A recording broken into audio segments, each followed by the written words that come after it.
Muy buenas a todos y bienvenidos al Rincón Práctico, hoy para conocer al nuevo Renault Twingo eléctrico. Antes de continuar, nuestro agradecimiento al Grupo Leomotor por dejarnos esta simpática unidad para realizar este vídeo. El primer Renault Twingo fue presentado en 1992 y fue todo un éxito desde su lanzamiento. Ese pequeño utilitario destacaba por una línea muy juvenil y por una gran amplitud interior. Era barato, funcional y técnicamente muy sencillo. Ahora todo ha cambiado y lo que tenemos aquí es la última evolución del concepto Twingo. En este caso no estamos ante un nuevo modelo, sino ante una puesta al día de la tercera generación, que fue presentada en 2014. La principal peculiaridad es que ahora es eléctrico, y solo se va a comercializar como eléctrico en muchos mercados. En otros seguirá estando disponible las mecánicas tradicionales. El nuevo Twingo es un coche de segmento A, un utilitario urbano. Tiene una longitud de 3,62 metros, una reducida anchura de 1,64 metros, una altura total de 1,56 metros y una gigantesca distancia entre ejes de 2,51 metros. Con estas proporciones está claro que es un modelo pensado por y para la ciudad. Tiene una pequeña batería de 22 kWh, que con su motor de 81 caballos le otorga una autonomía de 200 km en uso mixto y de hasta 270 km en uso urbano, según el ciclo de homologación WLTP, eso sí, pero puede incrementarse si usamos el modo Eco, que reduce la potencia hasta casi la mitad. En ese caso, en un uso mixto, se pueden superar los 225 km de autonomía. La batería está fabricada por LG Chem y está refrigerada por agua, lo cual es una garantía de calidad. Está situada debajo de las plazas delanteras y a pesar de tener espacio para una batería del doble de capacidad, Renault optó por esta especificación, ya que consideran que es más que suficiente para los desplazamientos diarios que haríamos con un coche así. De esta forma se contiene el precio y el peso. Externamente la línea se ve moderna, con unos peculiares pilotos en forma de C y un llamativo portón de cristal que le da un aspecto muy original. La edición limitada Vives, que es a la que pertenece esta unidad, añade ciertos toques decorativos que acentúan el estilo desenfadado del modelo. Dentro tenemos un habitáculo muy simple, con materiales básicos y ajustes correctos. Es un coche para la ciudad y en este aspecto es cumplidor. El diseño nuevamente es original, con grandes piezas decorativas que le dan un toque juvenil. Tiene lo que debe tener un coche de hoy en día y lo tiene donde debe estar. Todo accesible y fácil de localizar. El cuadro de instrumentos es sencillo, con la información justa. Combina una pequeña pantalla digital donde siempre podemos ver el estado de la batería y una parte analógica para el indicador de velocidad. Disponemos de una práctica pantalla multimedia con navegador integrado, que se puede personalizar a nuestro gusto, y que cuenta con Android Auto y Apple CarPlay. Justo debajo están los mandos físicos para el climatizador, y continuando con la zona central, nos encontramos el selector de marchas, algo tosco y duro, eso sí. Si seleccionamos la D, en la posición más retrasada, podemos llevar la palanca hacia la izquierda, para así seleccionar los 3 niveles diferentes de frenada regenerativa. Los asientos por su parte son muy chulos, con los reposacabezas integrados, que dan un toque deportivo, aunque en realidad sospecho que esta elección es más bien para abaratar costes. Son cómodos para lo que son, pueden parecer algo rígidos, pero son más que suficientes para el día a día. No son asientos pensados para los viajes largos, más que nada porque el coche no lo permite, así que son funcionales y pensados para encontrar postura rápidamente. La habitabilidad general es muy buena, apta para 4 adultos muy altos. Entrarán sin mayor problema. El maletero es lo esperable para un coche de ciudad, 219 litros muy aprovechables gracias al amplio portón, que también se pueden ampliar abatiendo la segunda fila de asientos e incluso el asiento del acompañante. Además, bajo la butaca trasera hay más hueco para dejar objetos. En este caso no tenemos ahí ni la batería ni el tanque de combustible que nos lo limite. Eso sí, está el motor, pero es pequeñito y ocupa poco. Vamos a dar una vuelta y seguimos comentando cosas. I'm walking alone, the streets are empty. The only thing I can see is my own silhouette. I'm getting stronger, step by step. The clock is ticking, but there's no time for me. I've been flying from town to town, from London to Taiwan. I've been all around the globe trying to protect your soul. Hay que ver cómo cambian los mercados con el tiempo.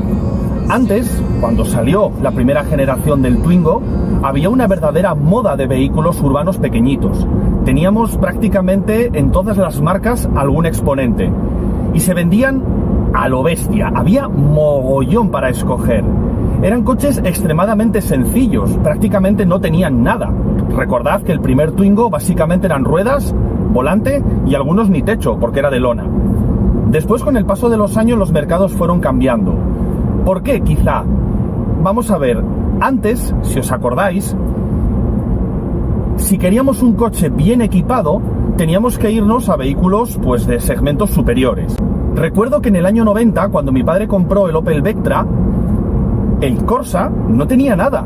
Era un coche que prácticamente venía vacío. Tenías las puertas, el volante, como decíamos, y la radio era un extra.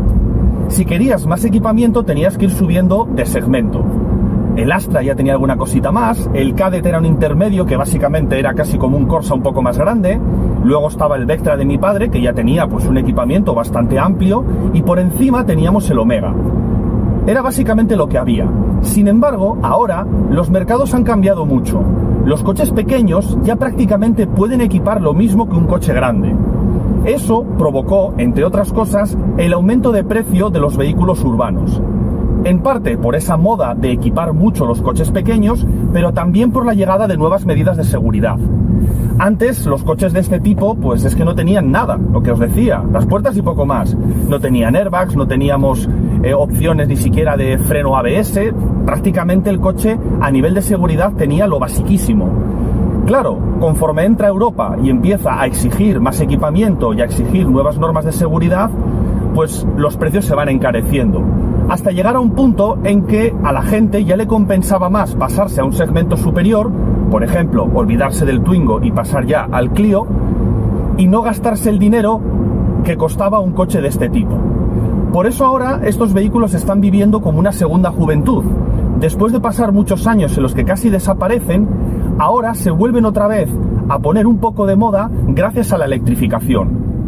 La gente está demandando vehículos eléctricos, eso es un hecho. Las ventas aumentan año tras año, cada vez hay más demanda y por lo tanto los fabricantes necesitan sacar una oferta mayor de vehículos. Claro, vehículos que permitan hacer viajes largos pues no están al alcance de mucha gente. Un Tesla de estos, un Model S, un Model 3...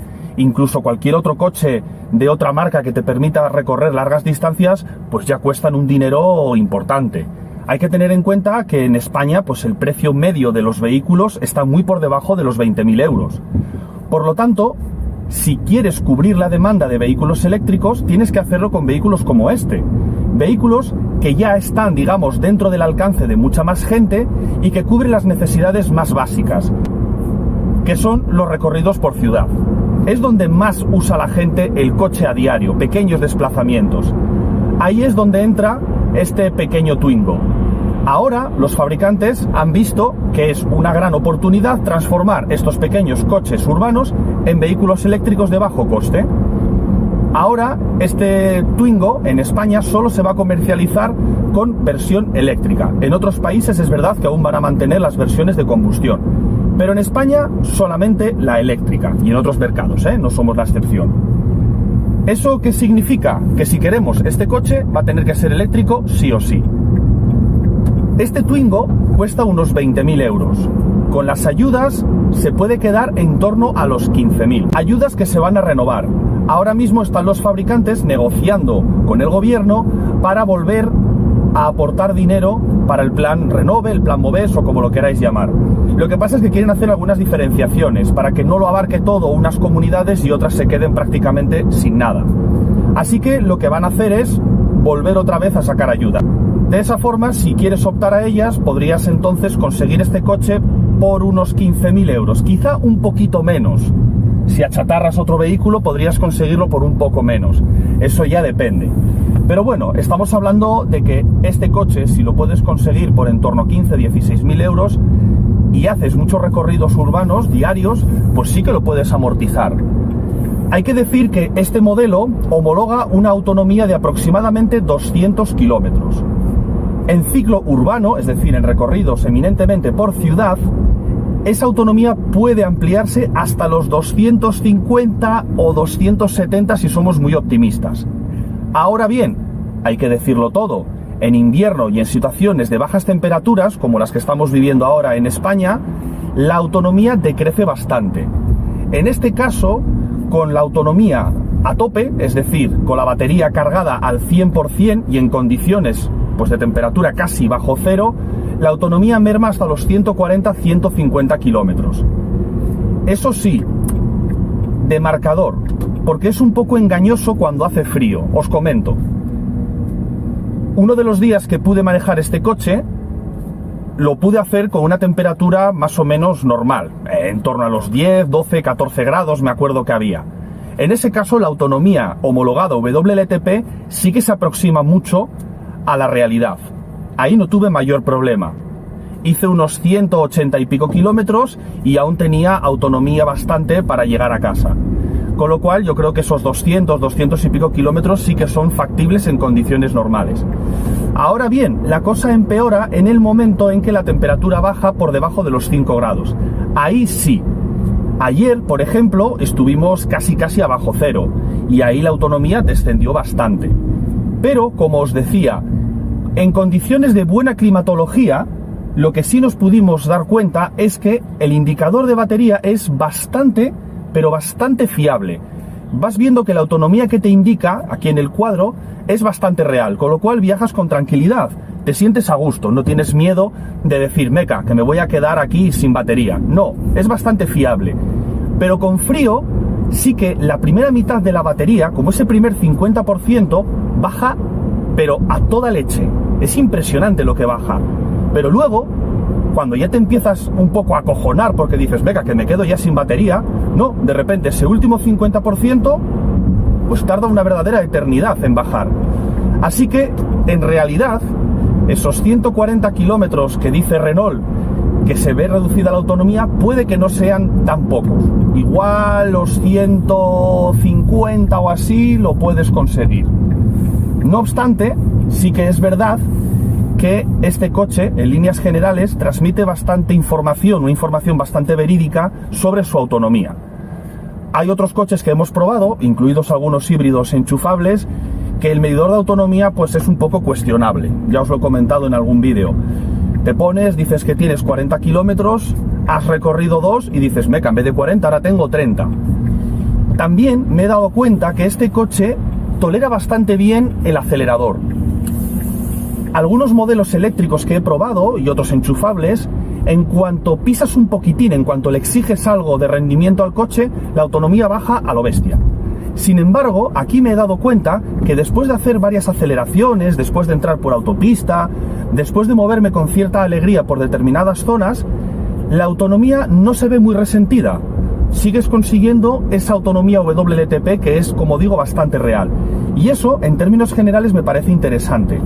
Por ejemplo, cuando probé el Seat Mii, sí que me parecía que era más susceptible a la conducción, que si le pisabas, entonces la autonomía mermaba más. Eso habría que probarlo más, habría que probarlo en circunstancias más parecidas, pero bueno, es la impresión que me está dando. Este Twingo, la verdad es que lo veo muy práctico para la ciudad. Es muy pequeñito, es muy estrecho, no obstante tiene un habitáculo amplio, Ya veis, yo mido un 86 y estoy bastante cómodo aquí dentro.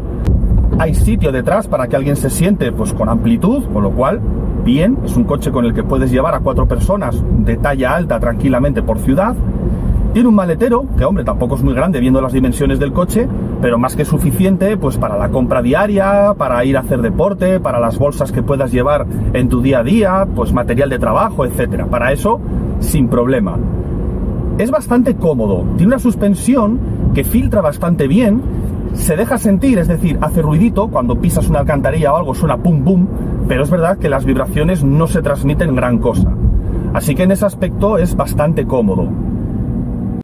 La dirección me gusta bastante, es blandita, que yo creo que para la ciudad está bien, tiene un volante muy grande, que se maneja cómodamente, tiene una piel bastante suave, es muy ergonómico. Ahí no le puedo poner pegas. Si fuera una dirección más pensada para un coche de carretera, pues hombre, a lo mejor podía decir algo más. Pero en general para ciudad me parece muy cómoda. Además, este coche gira una auténtica animalada. Como tiene el motor atrás, el motor eléctrico lo tiene atrás, las ruedas delanteras no tienen nada que les impida girar mucho. De hecho, giran más de 45 grados, que eso es una burrada. El coche gira sobre sí mismo, que es impresionante. Para maniobrar, para aparcar o para cualquier cosa, es una auténtica pasada. Y como la dirección es blandita, pues puedes moverlo, que da gusto. Tengo que decir que este coche me está sorprendiendo por sus prestaciones. Tiene 2 modos de conducción, uno normal y uno eco. El normal tiene un poco más de 80 caballos, 81 creo que son, y el eco lo reduce a la mitad aproximadamente. Cuando circulas con 80 caballos, el coche tiene una buena salida, responde muy bien, mejor que el Zoe. Claro, también es que el peso es ínfimo. La batería es muy pequeñita, está justo aquí en el centro, debajo de los asientos delanteros. Y el peso general del coche es muy contenido. Por lo tanto, las reacciones son muy nobles. Aunque es un vehículo de tracción trasera, tampoco notas ningún feo. Como digo, no es un coche pensado para salir a carretera y empezar a dar vueltas. Es un coche urbano y por lo tanto en ciudad y en esos desplazamientos interurbanos difícil va a ser que el coche te haga algún feo. Lógicamente porque no son carreteras como para pedirle un rendimiento elevado, ni tampoco es la filosofía del coche. Como ya os decía al principio, es un coche muy sencillito. Tenemos lógicamente la instrumentación justa, muy básico, aunque tenemos un equipo multimedia que está bastante bien, es muy completo. Tenemos la conectividad Bluetooth, podemos programar las cargas de la batería, tenemos una navegación bastante fluida, podemos escuchar la música a través del Bluetooth, con USB. Bueno, en general está bastante bien, tampoco se le puede pedir mucho más a un coche hoy en día.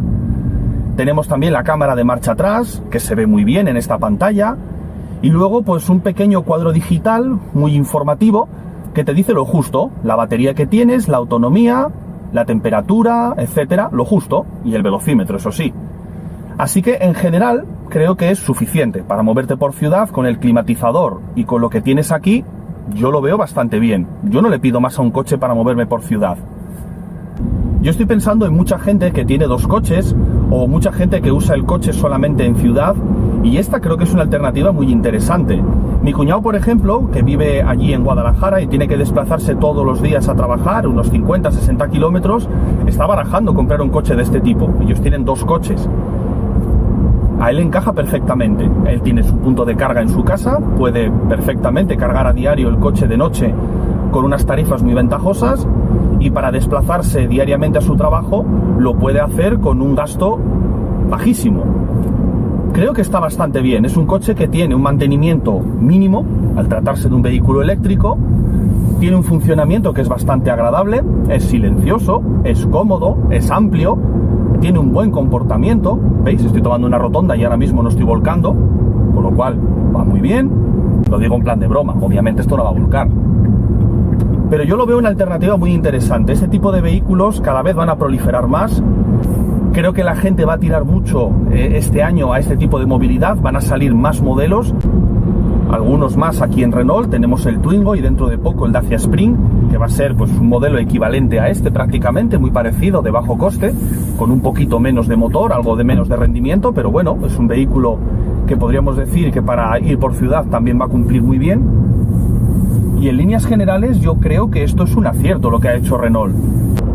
Realmente este modelo con motor de combustión tampoco tenía unas ventas muy importantes, ni este ni ningún otro coche pequeño, porque prácticamente ahora mismo en toda Europa los coches pequeños tienen muy poca salida, y sin embargo lo que se está viendo es que los vehículos de este tipo eléctricos sí que están teniendo un cierto tirón. Yo me imagino que a ciertos particulares les puede interesar este modelo, como digo, personas que necesiten 2 coches o que hagan muchos desplazamientos diarios por ciudad, gente que tenga que desplazarse mucho para ir a trabajar, y luego sobre todo para los vehículos de alquiler que tan de moda se están poniendo ahora. Tenemos aquí en Gijón una compañía que son los Guppy, que utilizan los Zoe, y bueno, creo que ahora están introduciendo algún otro modelo, pero de este mismo tipo de empresas están saliendo muchas por toda España, y la verdad es que están triunfando. Resulta cómodo, en vez de coger un taxi, te coges el coche, te desplazas, lo tienes el rato que quieras y luego pues te cobran lo que lo hayas usado. Algunos por distancia, otros por tiempo, eso ya depende de la empresa. Yo creo que este coche sí va a triunfar mucho en ese aspecto. Es un coche barato de mantener, como os decía, su coste es fácilmente amortizable y resulta muy cómodo para ese tipo de desplazamientos. La verdad es que pocos más os puedo decir. Confirmaros que la autonomía WLTP sí concuerda bastante bien con la autonomía real que se le puede sacar a este coche, por lo menos cuando estamos por encima de los 5 grados, que el consumo de batería me parece muy uniforme, de los más fiables que me he encontrado actualmente en el mercado. Es un coche que en ese aspecto te transmite tranquilidad y que creo que es un vehículo que cumple muy bien su cometido. Es sencillín, la calidad me parece pues la justa y la aceptable para un vehículo urbano. Yo creo que para andar por ciudad nadie necesita cuero y pieles ahí exóticas, ni tampoco inserciones con diamante. Y en general, creo que Renault ha acertado. Veremos a ver, igual me equivoco, pero creo que es un acierto haber optado por electrificar este modelo. De momento esto es todo, espero que os haya gustado. Un saludo y hasta otra.